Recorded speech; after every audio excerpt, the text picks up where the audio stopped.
In the beginning was the Word, and the Word was with God, and the Word was God. In him was life, and that life was the light of all mankind. The light shines in the darkness, and the darkness has not overcome it.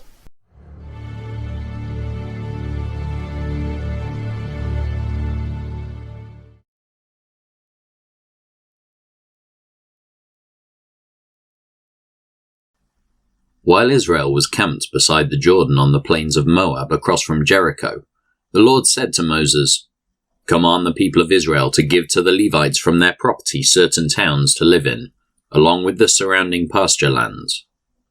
These towns will be for the Levites to live in, and the surrounding lands will provide pasture for their cattle, flocks, and other livestock.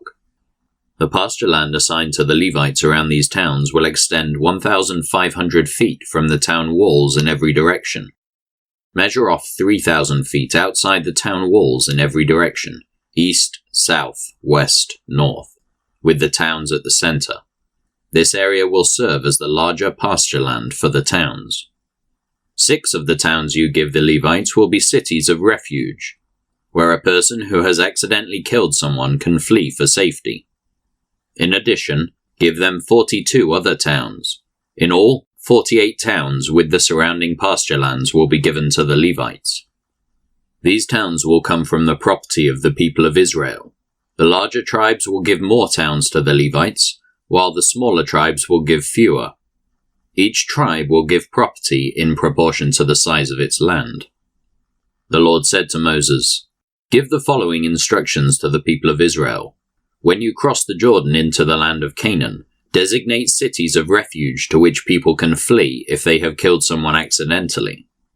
These cities will be places of protection from a dead person's relatives who want to avenge the death. The slayer must not be put to death before being tried by the community. Designate 6 cities of refuge for yourselves, 3 on the east side of the Jordan River, and 3 on the west in the land of Canaan. These cities are for the protection of Israelites, foreigners living among you, and traveling merchants. Anyone who accidentally kills someone may flee there for safety. But if someone strikes and kills another person with a piece of iron, it is murder, and the murderer must be executed. Or if someone with a stone in his hand strikes and kills another person, it is murder, and the murderer must be put to death. Or if someone strikes and kills another person with a wooden object, it is murder, and the murderer must be put to death. The victim's nearest relative is responsible for putting the murderer to death. When they meet, the avenger must put the murderer to death. So if someone hates another person and pushes him or throws a dangerous object at him, and he dies, it is murder. Or if someone hates another person and hits him with a fist and he dies, it is murder. In such cases, the avenger must put the murderer to death when they meet. But suppose someone pushes another person without having shown previous hostility, or throws something that unintentionally hits another person, or accidentally drops a huge stone on someone, though they were not enemies, and the person dies. If this should happen, the community must follow these regulations in making a judgment between the slayer and the avenger, the victim's nearest relative. The community must protect the slayer from the avenger, and must escort the slayer back to live in the city of refuge to which he fled. There he must remain until the death of the high priest, who was anointed with the sacred oil. But if the slayer ever leaves the limits of the city of refuge, and the avenger finds him outside the city and kills him, it will not be considered murder. The slayer should have stayed inside the city of refuge until the death of the high priest. But after the death of the high priest, the slayer may return to his own property. These are legal requirements for you to observe from generation to generation, wherever you may live. All murderers must be put to death, but only if evidence is presented by more than one witness. No one may be put to death on the testimony of only one witness.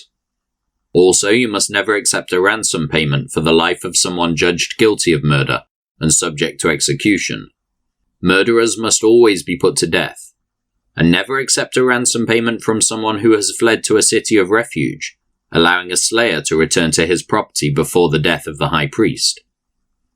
This will ensure that the land where you live will not be polluted. for murder pollutes the land, and no sacrifice except the execution of the murderer can purify the land from murder. You must not defile the land where you live, for I live there myself. I am the Lord who lives among the people of Israel." Then the heads of the clans of Gilead, descendants of Machir son of Manasseh son of Joseph, came to Moses and the family leaders of Israel with a petition. They said, "Sir, the Lord instructed you to divide the land by sacred lot among the people of Israel. You were told by the Lord to give the grant of land owned by our brother Zelophehad to his daughters. But if they marry men from another tribe, their grants of land will go with them to the tribe into which they marry. In this way, the total area of our tribal land will be reduced. Then when the year of Jubilee comes, their portion of land will be added to that of the new tribe, causing it to be lost forever to our ancestral tribe." So Moses gave the Israelites this command from the Lord.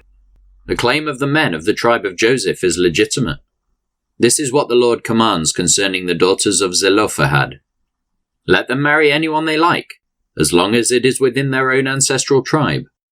None of the territorial land may pass from tribe to tribe, for all the land given to each tribe must remain within the tribe to which it was first allotted. The daughters throughout the tribes of Israel who are in line to inherit property must marry within their tribe, so that all the Israelites will keep their ancestral property. No grant of land may pass from one tribe to another. Each tribe of Israel must keep its allotted portion of land. The daughters of Zelophehad did as the Lord commanded Moses. Mahlah, Tirzah, Hoglah, Milcah, and Noah, all married cousins on their father's side. They married into the clans of Manasseh son of Joseph. Thus their inheritance of land remained within their ancestral tribe. These are the commands and regulations that the Lord gave to the people of Israel through Moses while they were camped on the plains of Moab, beside the Jordan River across from Jericho.